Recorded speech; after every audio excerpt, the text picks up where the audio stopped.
So you're heading to Rome and now you're trying to plan your itinerary. That's where this video comes in. I've got a great itinerary for you. It's self-guided, it's GPS self-guided. In fact, you won't get lost.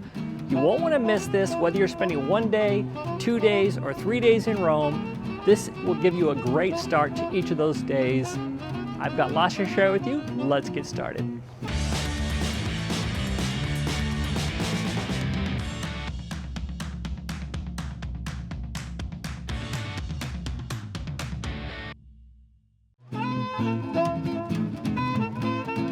For all of these itineraries, I will be using an app called Komoot. Komoot is free to use in the city of Rome. Yes, it does cost to use in some other cities, but luckily, I'm in Rome. You're taking a tour in Rome. It's free for you to use. There's no fee involved with this. I am not an affiliate of Komoot. I'm not trying to sell you anything. I'm just using Komoot because I think it's an awesome software that will guide you without getting lost. It will tell you where to turn. It will show you where to turn, and it will actually tell you where to turn as well, making it super convenient. I have created 3 different itineraries, each one taking you past many of Rome's sites. By the time you finish all 3 of these itineraries, they will have taken you past 99% of Rome's most important sites for sure, plus a lot of things I get to share with you, even my favorite gelaterias and places to get pizza and all that stuff. The itineraries are about 3 miles long each, or about 5 kilometers. They take about 1 to 1.5 hours of walking time. The rest of the time is spending, taking pictures, eating food, just enjoying the walk. So I would budget about 4 hours for each of these. That's plenty. But if you wanted to do an itinerary back to back, you can certainly do that. These itineraries are really intended to be used as you want. A couple of things that might help you, and this is in general when you come to Rome, but especially true if you're going to be using these itineraries, you want to get some kind of portable backup battery. You're going to be using your phone a lot for GPS directions, to take pictures, a lot of things, and your phone will likely go dead before the end of the day.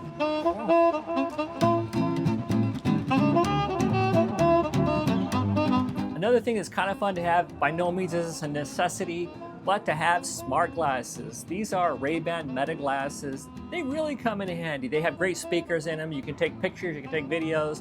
But what I really like about them is when I'm looking at something in Rome, all I have to say is, hey Meta, what am I looking at? You are looking at a table with various items on it, including a phone mounted to a tripod and 2 small containers.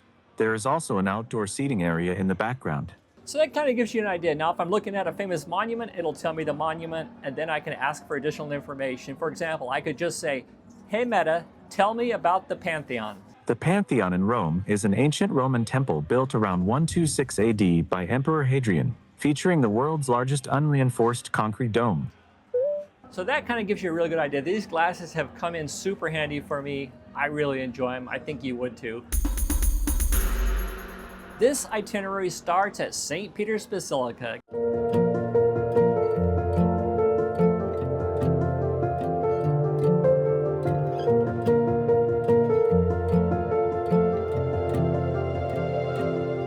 Get there by walking, by train, by bus, by subway. Just get to the Basilica and get there by 7 a.m. Why 7 a.m.? Because at 7 a.m., the lines to get in are almost non-existent. So when you visit St. Peter's Basilica, do you want to stand in line all day? By the looks of this, there's at least a 2-hour wait. Show up when it first opens at 7 a.m. The lines are very short, very manageable, if there's lines at all. It'll save you a lot of time in the day to do other things besides standing in line.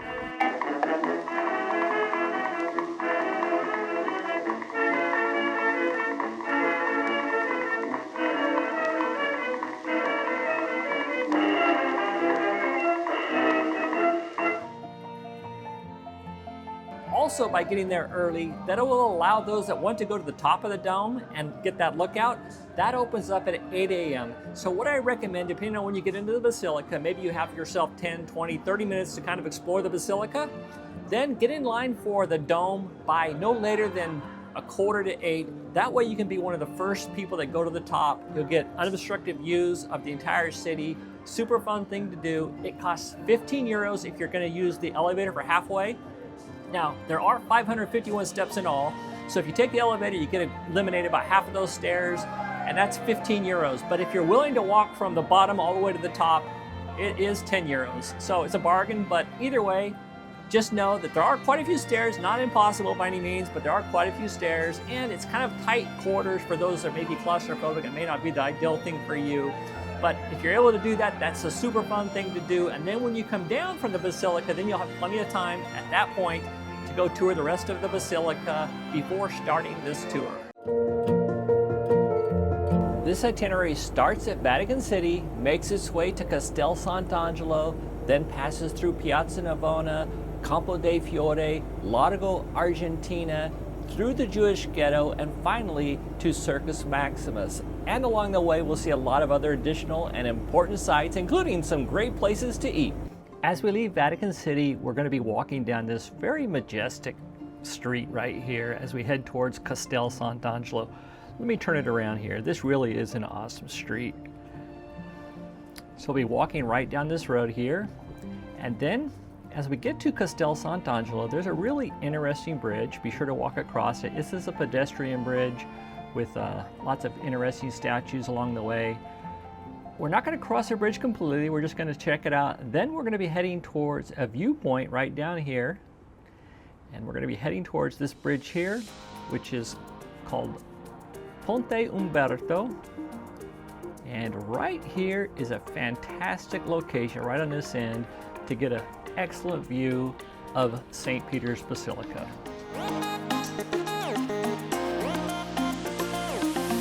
If you enjoy videos about Rome, our channel's all about Rome and how to help you make the most of your next visit to Rome. Once we're done taking pictures of St. Peter's Basilica, it's just a short walk, maybe 3, 4, 5 minutes to Piazza Navona.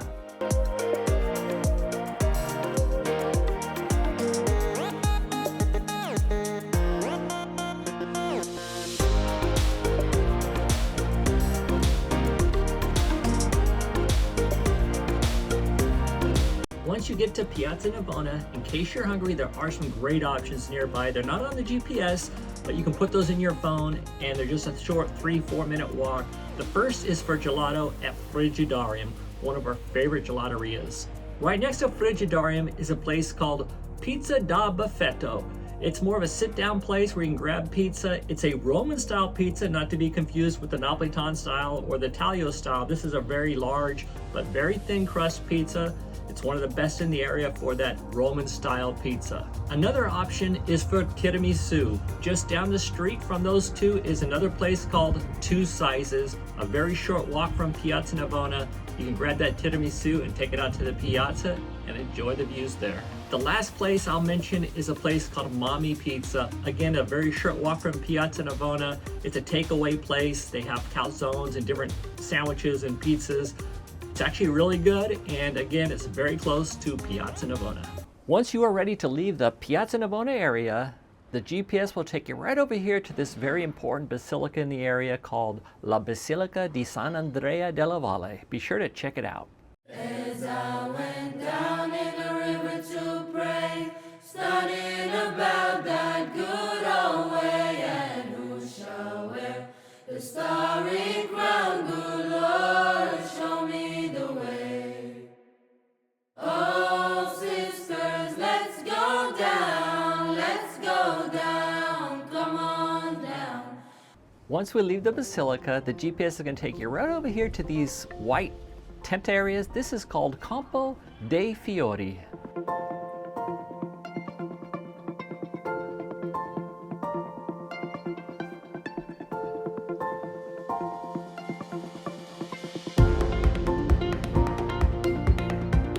Before leaving Campo dei Fiori, I want to point out one thing. I pointed this out in many other videos, but I'm going to do it again here because I love this place so much. It's called forno. Now, a forno means oven in Italian, and a forno is where they make basically anything that goes in the oven, including pizzas and breads and pastries. This particular forno is known for its pizza bianca. They take the pizza bianca that they make here, take it across to this store here, they cut it open and make sandwiches out of it, panini. The best in Rome, in my opinion. They're not like over the top, they're just very simple, great bread with great ingredients. They range from 3.5 to 5 euros. Every time I'm in Campo dei Fiori, I grab one. I suggest you do the same thing. You will not be disappointed. They are fantastic. Hard to tell you how good this panino is that I got at the Forno from just a video. I don't know if you can see it. It's got the prosciutto in there and mozzarella, fresh mozzarella. This sandwich is so good. Be sure to get one. As we leave Campo dei Fiori, the GPS is going to take you in this back way. It's kind of an interesting exit from the square through this interesting tunnel. And then actually it's going to take you past a second Forno right down here called Roscioli. That's where they're known for their pastries. Now, if you're going to get a pastry, I would recommend you jump in there and grab one. They have fantastic pastries. One of our favorites is sfogliatella. The lines can be long at times, but if the line's not too long, you may want to grab a pastry from Roscioli. As we leave Roscioli, the GPS then is going to take us to this square here called Largo Argentina.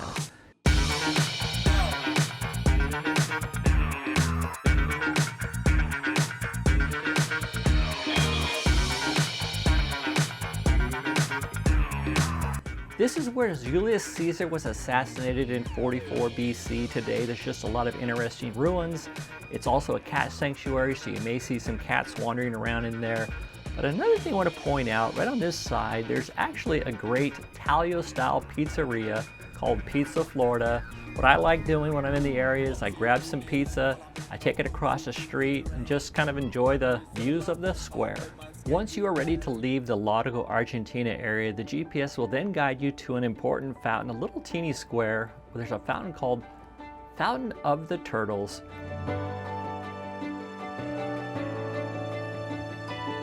And this fountain is actually really unique and kind of just a fun fountain to go hang out by. If you want to, you can grab an espresso or something. There's a little coffee shop right here. And then it will take you down this narrow street right here. As you go down that street, notice that in front of some of the doors, there's these gold cobblestones. Those are to commemorate the lives of those that were lost at Auschwitz.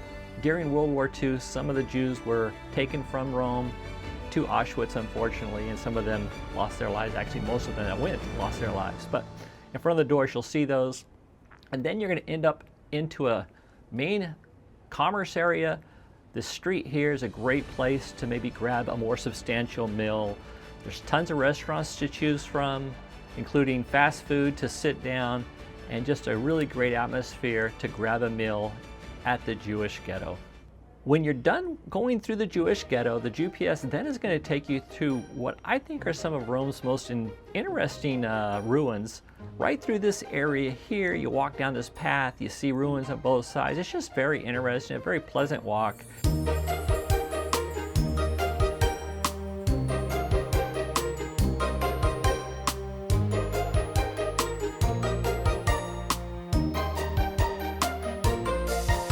And then as you exit, you're going to come across this really important ruin called Theater Marcello. Upon leaving Theater Marcello, the GPS will then take you past a couple of very small but very important temples. One is the Temple of Portuno and the Temple of Hercules. And then in this building here, where you see this tower, this bell tower, this is where you're going to find La Bocca della Verità. Once you're ready to leave La Bocca della Verità, the GPS is going to guide you right around this side of this building to Circus Maximus. This is where they held the chariot races. It's a great place just to go and wander, explore. There's a few ruins left. And this is the last stop on this leg of the itinerary. So if you want to, there is a metro station right in this building here that you can go grab. It's the B line. It can take you back to Termini Station, to the Colosseum, and to so many other places. So the next leg will basically start here at Circus Maximus and head to the Capitoline Hill, where there's the Campidoglio and so much more. It's one of my favorite itineraries, and I'm gonna have that finished in the next week or so. And when I do have that finished, I'll put it at the end of this video. But for now, that's all I've got for you. I hope you really enjoyed the video. If you do take this itinerary, I think you're gonna love it.